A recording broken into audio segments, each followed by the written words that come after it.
Alléluia, gloire à Dieu. Bienvenue dans le ministère Réveil des Nations qui marche sur deux jambes, la repentance, la sanctification. Aujourd'hui, j'aimerais m'entretenir avec vous au sujet du royaume.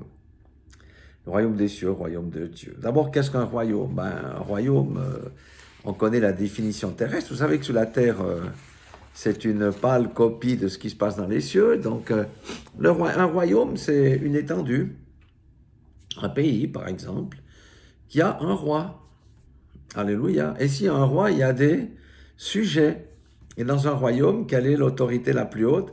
C'est celle du roi. Alléluia. Et il y a une alliance qui se fait avec ce roi, avec les sujets. Le roi promet de les garder, il promet de les défendre en cas d'attaque de l'ennemi. Il promet aussi de subvenir aussi à leurs besoins en cas de famine, enfin différentes choses. Il promet aussi de pourvoir à un certain nombre de leurs besoins, etc. Et dans cette alliance, eh bien les sujets, eux, ne font grosso modo qu'une seule chose, une chose principale, ils jurent fidélité à ce roi-là, qu'ils ne veulent pas faire d'alliance avec d'autres rois, ils jurent fidélité à ce roi-là.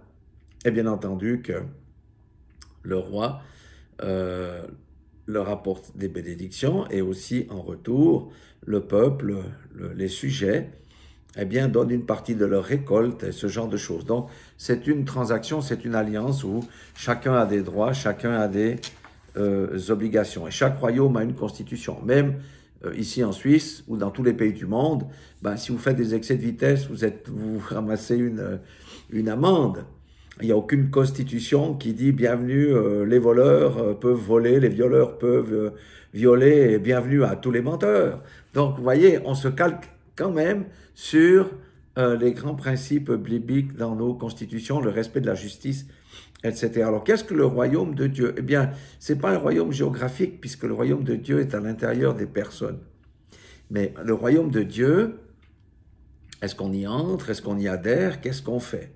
Jésus avait dit à Nicodème, dans Jean 3,3, « En vérité, je te le dis, si un homme ne naît de nouveau, il ne peut voir le royaume de Dieu. » Qu'est-ce que ça veut dire? Qu'est-ce que ça veut dire? Ça veut dire que pour entrer dans le royaume, on doit naître de nouveau. Naître de nouveau, c'est naître d'en haut, recevoir le Saint-Esprit d'en haut, parce qu'on a un changement de mentalité. Le royaume n'est pas une religion à laquelle on peut adhérer où on devient membre. Nous devons naître de nouveau et alors nous devenons le royaume. C'est comme on dit, on va à l'église, c'est complètement stupide puisque nous sommes l'église. Quand on s'assemble en plein air, nous sommes l'église. Eh bien, le royaume, nous sommes le royaume. Pourquoi nous sommes le royaume? Je suis le royaume, vous qui m'écoutez, vous êtes le royaume. Pourquoi? Parce que le roi habite en vous et qu'on transporte le roi partout où il veut que l'on aille. Et ça, c'est une merveilleuse réalité qu'on a peut-être oubliée. Alors, comment naît-on de nouveau? Eh bien, le premier pas, c'est la repentance, parce que la foi vient de ce qu'on entend vient de la parole de Dieu, et en général, eh bien, la repentance, c'est quoi? C'est un changement de mentalité. Alléluia. De direction. Vous savez que la première église, c'était les Juifs, et les Juifs se sont repentis, ça veut dire qu'ils ont compris que la loi était venue par Moïse, mais maintenant que la grâce et la vérité étaient venues par Jésus-Christ, donc ils ont abandonné le système de la loi pour se mettre sous la grâce en croyant que Jésus-Christ a payé le prix pour la réconciliation avec Dieu, le prix des péchés et de toutes ces choses-là. Ils ont cru que Jésus est venu racheter le monde et réconcilier avec Dieu. Alléluia. Donc, pour entrer dans le royaume, Jésus n'a pas que cette définition. Il dit aussi, je vais citer Jean 1, 17, Marc 10, 15, il dit, je vous le dis en vérité, quiconque ne recevra pas le royaume de Dieu comme un petit enfant, n'y entrera point. Mais qu'est-ce que ça veut dire? Eh bien, ça veut dire que pour entrer dans le royaume, nous devons avoir la foi d'un petit enfant et cesser de raisonner à propos des choses que Christ nous dit, à propos de la parole de Dieu. La foi d'un petit enfant. Prenez un enfant qui vient de commencer à marcher depuis quelques mois et son papa le met sur un mur de 1,50 m de haut. C'est haut pour lui. Et puis le papa le tient par la main, puis après il lui dit avance, puis après il lui dit arrête-toi, jette-toi dans mes bras. Qu'est-ce que va faire le petit enfant? Il va se jeter dans les bras de son père. Alléluia. C'est ça. Ça veut dire croire ce que la parole de Dieu dit. Alléluia. Croire ce que la parole de Dieu dit. Et croire que Dieu n'est point menteur, que Dieu ne ment pas. S'il l'a dit, c'est que la chose est vraie. C'est ça la foi. Alléluia. Et mon juste vivra par la foi, mais s'il se retire, mon âme ne prendra point plaisir en lui. Jésus a aussi dit que si vous avez le levain des pharisiens en vous, vous ne pouvez voir le royaume. Pourquoi? Parce que c'est des gens qui avaient l'extérieur, les grandes robes, le légalisme et toutes ces choses, mais ils avaient un cœur pourri. Du reste, ils les avaient traités de tambours blanchis. Vous savez que dans le Moyen-Orient, même si vous allez en Grèce, ces belles maisons blanches, c'est magnifique, ces tombeaux, c'est magnifique, mais quand quelqu'un fermente à l'intérieur, ça sent mauvais. Ben, il disait que les pharisiens étaient des tombeaux blanchis et c'est pour ça qu'ils mouraient dans leur péché et ne pouvaient avoir accès au royaume. Donc, ce que je veux dire par là, c'est que le royaume se vit de l'intérieur et il y a un fruit qui se manifeste à l'extérieur. Je répète, le royaume se vit de l'intérieur et il y a un fruit magnifique qui se profile à l'extérieur. Je vais donner quelques exemples. Donc, si quelqu'un est dans le royaume, il recherche d'abord les choses d'en haut avant celles du monde. Il se sépare des choses du monde. Nous habitons dans le monde, mais nous ne faisons pas partie de ce monde-là. Il cherche les intérêts de Christ et les intérêts des autres avant ses propres intérêts. Il marche dans la vérité et dit la vérité à son prochain. Il marche dans l'obéissance parce que Dieu prend plaisir à l'obéissance plus qu'au sacrifice. Les pharisiens faisaient les sacrifices, mais ne marchaient pas dans l'obéissance. Et celui qui est dans le royaume accepte la seigneurie de Christ et qu'il soit le pilote de sa barque. Comme je le dis souvent, Jésus est dans notre barque, c'est à nous de le libérer pour qu'il puisse agir et calmer les tempêtes de nos vies et toutes ces choses-là. Mais des fois, nous maintenons Jésus bien bâillonné dans sa barque de peur qu'il n'agisse dans notre vie. Si quelqu'un est dans le royaume, il marche dans la droiture, il garde son cœur pur et ses mains innocentes de fraude et de sang versé. Si quelqu'un est dans le royaume, il appelle le mal mal et le bien bien. Si quelqu'un est dans le royaume, il hait le mal sous toutes ses formes et recherche le bien sous toutes ses formes. Si quelqu'un est dans le royaume, il reflète le caractère de Christ, le caractère de l'agneau. L'agneau, lorsqu'on le pique, il ne peut pas donner des coups de sabot. Lorsqu'on met sa main dans la bouche d'un agneau, il ne va pas nous mordre. L'agneau est généreux puisqu'il donne tout ce qu'il possède, ça veut dire sa tonsure, pour faire de la laine. Et l'agneau est obéissant à la voix de son berger. Si quelqu'un est dans le royaume, il suit la guidance du Saint-Esprit et non de sa chair. Pourquoi? Parce qu'il a crucifié sa chair. Ça, c'est notre marche de tous les jours. Il ne retient pas sa main face aux pauvres. Il sait soutenir, aider, être généreux, sans arrière-pensée. C'est l'image du bon samaritain. Si quelqu'un est dans le royaume, il prie pour les autres, il prie pour l'Église, il prie pour les leaders, il prie pour l'Église, le corps de Christ, avant ses propres besoins, parce que lorsqu'on prie pour les autres, Dieu s'occupe de nos besoins. Il prie pour l'Église, pour l'extension du royaume. Et celui qui est dans le royaume est un promoteur de paix, non de division, non de querelle. Celui qui est dans le royaume sait garder sa bouche et ne participe pas à la médisance, il ne tue pas les gens avec sa bouche et il a fini avec la critique et le jugement. Vous voyez ces choses-là. Si quelqu'un est dans le royaume, il cherche à faire la volonté de Dieu pour le servir. Notre Père qui es aux cieux, que ton nom soit sanctifié, que ton règne vienne et que ta volonté soit faite sur la terre comme au ciel. Que son règne vienne où? Dans ta vie, pour qu'on le voie. Et que ta volonté soit faite, c'est que nous sommes là pour servir Dieu, servir les intérêts de Dieu et les intérêts du royaume.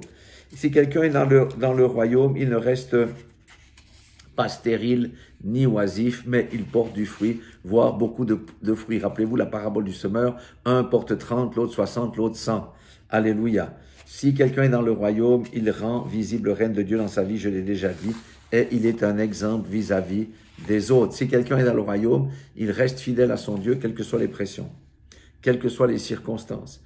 Il fixe constamment ses regards sur son maître Jésus et il accepte l'humiliation, le rejet à cause de son nom, à cause du nom de celui qui l'a racheté, et il supporte les tribulations ou patiemment la persécution et endure jusqu'à la fin.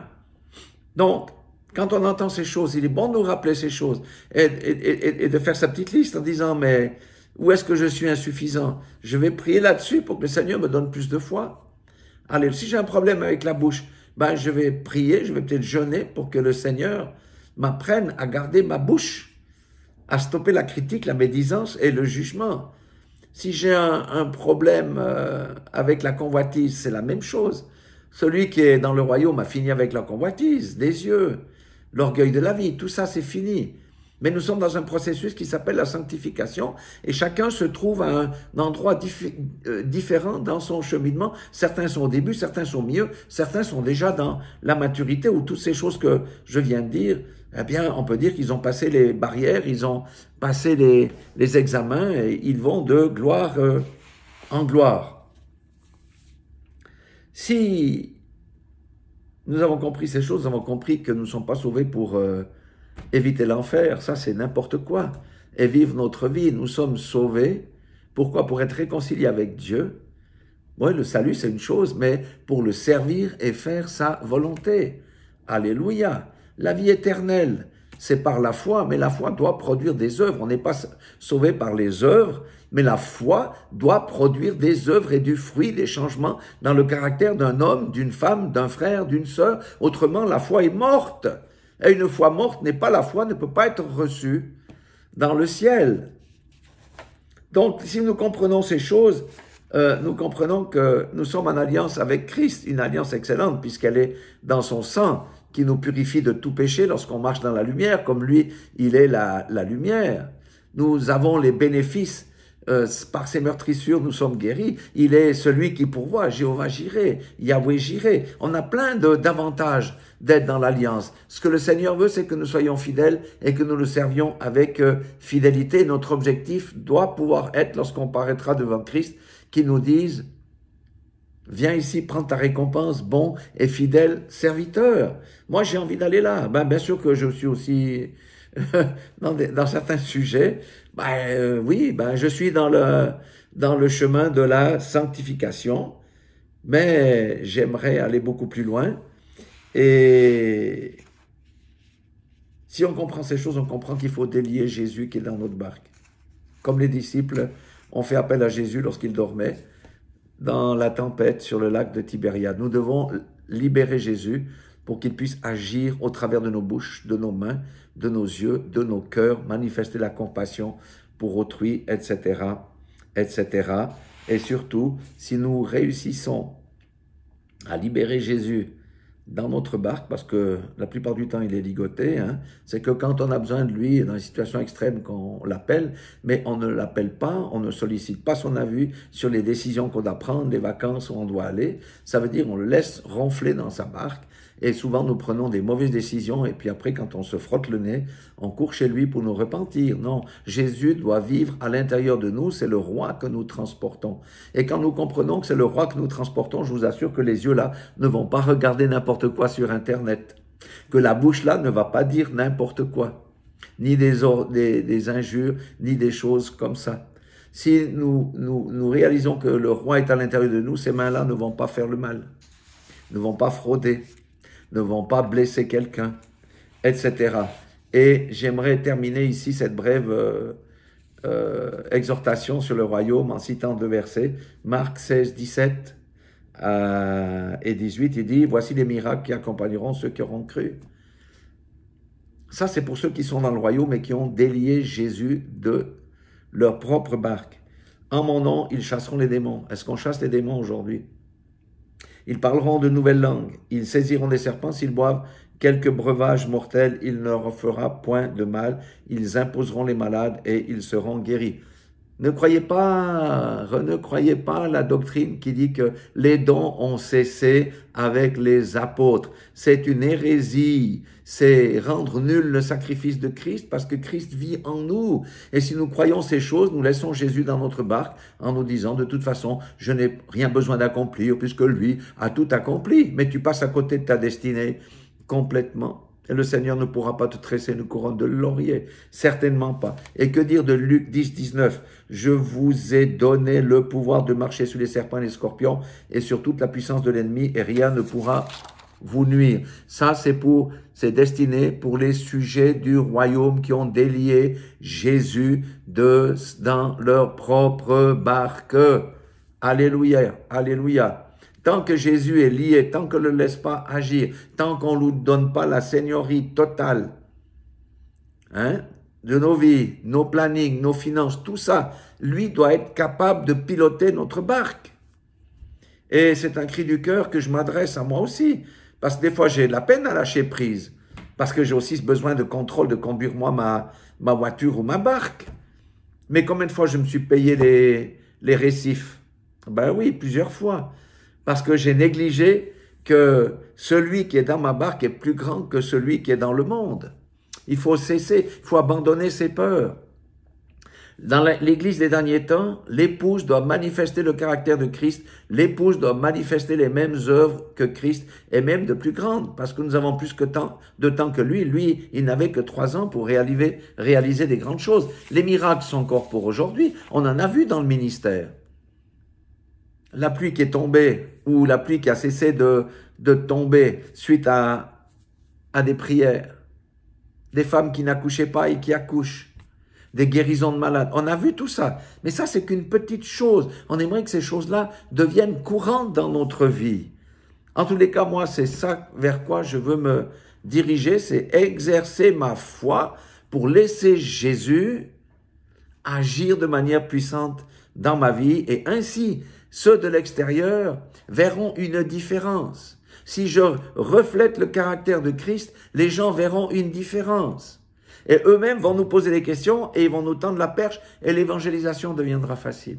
Voilà ce que je voulais partager avec vous. N'oublions pas que notre roi, c'est le roi des rois, le Seigneur des seigneurs. Alors, faisons-le réellement, roi des rois dans nos propres vies et Seigneur des seigneurs dans nos propres vies et nous mangerons des fruits succulents parce que ça va porter beaucoup de fruits, parce que c'est lui qui agit et non nous. Ôtons-nous de la tête que c'est nous qui opérons les miracles, que c'est nous qui guérissons les malades. C'est Jésus qui est à l'intérieur de nous, qui agit par nos bouches, par nos mains.